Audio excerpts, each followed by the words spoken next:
Iran से आर्थिक समर्थन पाने वाले हूतियों ने अमेरिकी विमानों पर मिसाइलें दागी हैं और हमारे सैनिकों और सहयोगियों को निशाना बनाया है। हूती विद्रोहियों की समुद्री डकैती, हिंसा और आतंक से अरबों डॉलर का नुकसान पहुंचा है और लोगों की जान खतरे में पड़ी है। अगर वो नहीं रुके तो आप पर विनाश की ऐसी बारिश होगी जैसी आपने पहले कभी नहीं देखी होगी। अमेरिकी राष्ट्रपति डोनाल्ड ट्रंप ने हूती विद्रोहियों को सीधे तौर पर उनकी खैर नहीं, अब उनका बचना मुश्किल नहीं, ये दो टूक कह दिया और हूती विद्रोहियों की तरफ से अमेरिकी जहाजों पर जो हमले हुए हैं उससे आग बबूला हुए डोनाल्ड ट्रंप ने अब आर पार की लड़ाई का ऐलान कर दिया है। उन्होंने यमन में हूती विद्रोहियों पर ताबड़तोड़ हवाई हमले शुरू कर दिए हैं। ट्रंप ने लाल सागर में हूती विद्रोहियों की तरफ से जहाजों पर हुए हमलों को इसकी वजह बताया है। वहीं अमेरिका की तरफ से किए जा रहे हमलों और धमकी का हूती पर कोई असर पड़ता दिखाई नहीं दे रहा है। इस चेतावनी के बावजूद हूतियों ने अपनी प्रतिक्रिया में कोई बदलाव नहीं किया, कोई नरम रुख अख्तियार नहीं किया और साफ कह दिया है कि इस आक्रमण से फलस्तीनियों के प्रति उनका समर्थन कम नहीं होगा। अब सवाल यह है कि आखिर दुनिया के सबसे ताकतवर देश अमेरिका से क्यों नहीं घबराते हैं हूती? इन विद्रोहियों को पैसों से लेकर हथियार तक मदद मुहैया कराने में कौन सहायता कर रहा है? आखिर यमन के एक बड़े इलाके पर कैसे नियंत्रण कर पाए हैं हूती?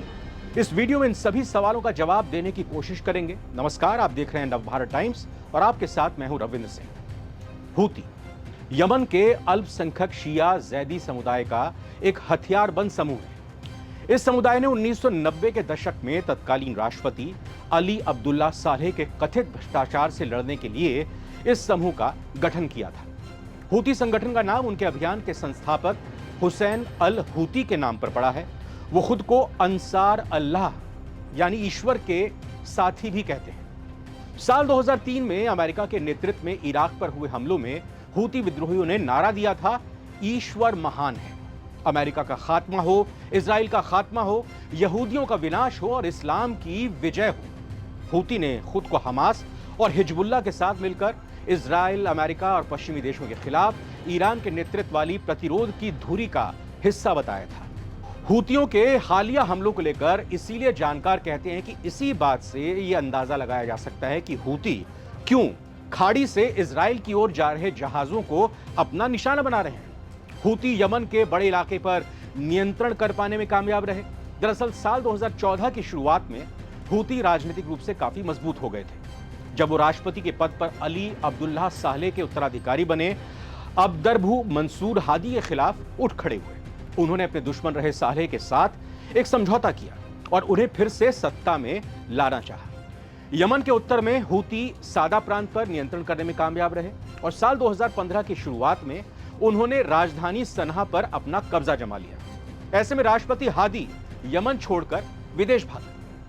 यमन के पड़ोसी देश सऊदी अरब ने सैन्य दखल दिया और हूती विद्रोहियों को वहां से हटाकर फिर से हादी को सत्ता में लाने की कोशिश की। उसे यूएई और बहरीन का भी इसमें साथ मिला हुआ था। हूती विद्रोहियों ने इन हमलों का सामना किया और यमन के बड़े हिस्से पर नियंत्रण बनाए रखा। हूतियों ने साल 2017 में अली अब्दुल्ला सालेह की हत्या कर दी क्योंकि उन्होंने पाला बदलकर सऊदी अरब के साथ जाने की कोशिश की थी। हूतियों की इस ताकत के पीछे किसका हाथ है? इन विद्रोहियों की मदद कौन करता है? आइए अब यह भी जानने की कोशिश करते हैं। हूती विद्रोही लेबनान के सशस्त्र शिया समूह हिजबुल्लाह के मॉडल से प्रेरणा लेते हैं। अमेरिका के research institute combating terrorism centre के अनुसार हिजबुल्लाह की उन्हें 2014 से बड़े पैमाने पर सैन्य विशेषज्ञता और ट्रेनिंग मिल रही है। हूती खुद को ईरान का सहयोगी बताते हैं क्योंकि उनका साझा दुश्मन है सऊदी अरब। आरोप लगाए जाते हैं कि हूती विद्रोहियों को ईरान ही हथियार भी दे रहा है। अमेरिका और सऊदी अरब कहते हैं कि ईरान ने हूती विद्रोहियों को बैलिस्टिक मिसाइलों से लैस किया था, जिनका इस्तेमाल 2017 में सऊदी अरब की राजधानी रियाद पर हमले के लिए किया गया। इन मिसाइलों को हवा में ही उस वक्त मार गिराया गया था। सऊदी अरब ने ईरान पर हूती विद्रोहियों को क्रूज मिसाइल और ड्रोन देने का भी आरोप लगाया है, जिन्होंने 2019 में सऊदी अरब के तेल कारखानों पर हमले के लिए इस्तेमाल किया था।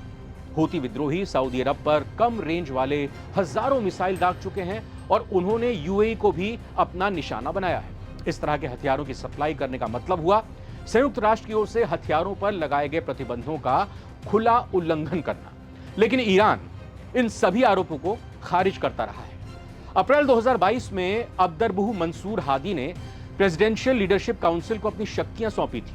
यह काउंसिल सऊदी अरब की राजधानी रियाद से काम करती है और उसे ही यमन की आधिकारिक सरकार माना जाता है।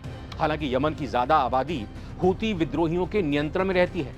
उनका संगठन देश के उत्तरी हिस्सों में टैक्स वसूलता है और यहां तक कि अपनी मुद्रा भी छापता है, करेंसी भी अपनी ही छापता है। संयुक्त राष्ट्र सुरक्षा परिषद ने हूती आंदोलन के विशेषज्ञ अहमद अल बाहरी के हवाले से कहा था कि 2010 तक हूती विद्रोहियों के पास 1 लाख से 1,20,000 तक समर्थक हैं, लड़ाके हैं। इनमें हथियारबंद लड़ाके भी शामिल हैं, बिना हथियार वाले समर्थक भी शामिल हैं। संयुक्त राष्ट्र का यह भी कहना है कि हूती विद्रोहियों ने बच्चों को भी भर्ती किया था, जिनमें से 1500 की साल 2020 में मौत हो गई लड़ाई के दौरान, और अगले साल कुछ 100 और बच्चे मारे गए थे।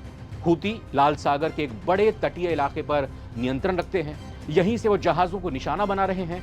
अमेरिकी कांग्रेस के मुताबिक हूती विद्रोहियों ने नवंबर 2023 और अक्टूबर 2024 के बीच लाल सागर में 190 हमले किए हैं। इससे पहले ब्रिटेन और अमेरिका ने हूती विद्रोहियों के खिलाफ साझा नौसैनिक और हवाई हमले भी किए थे। इनके अलावा कई बार इजराइल ने भी हूती विद्रोहियों पर हमले किए हैं, अपने निशाने पर लिया है। इस बीच डोनाल्ड ट्रंप ने ईरान को भी चेतावनी दे दी है कि वो विद्रोही संगठन का समर्थन करना बंद कर दे, नहीं तो उसे उसके कृत्यों के लिए पूरी तरह से जवाबदेह ठहराया जाएगा। अमेरिकी विदेश मंत्री मार्को रूबियो ने एक टीवी चैनल से बातचीत में कहा था कि हम इन लोगों को ये नियंत्रित नहीं करने देंगे कि कौन सा पोत वो गुजार सकते हैं, कौन से पोत गुजर सकते हैं और कौन से नहीं। अब देखना होगा कि हूती और अमेरिका के बीच की ये जंग क्या रंग लाती है, किस मोड़ पर खत्म होती है, कब तक जारी रहती है, इसका अंजाम क्या होता है। ये वीडियो कैसी लगी कमेंट करके जरूर बताइएगा। फिलहाल इजाजत दीजिए, आप बने रहिए नवभारत टाइम्स के साथ। नमस्कार।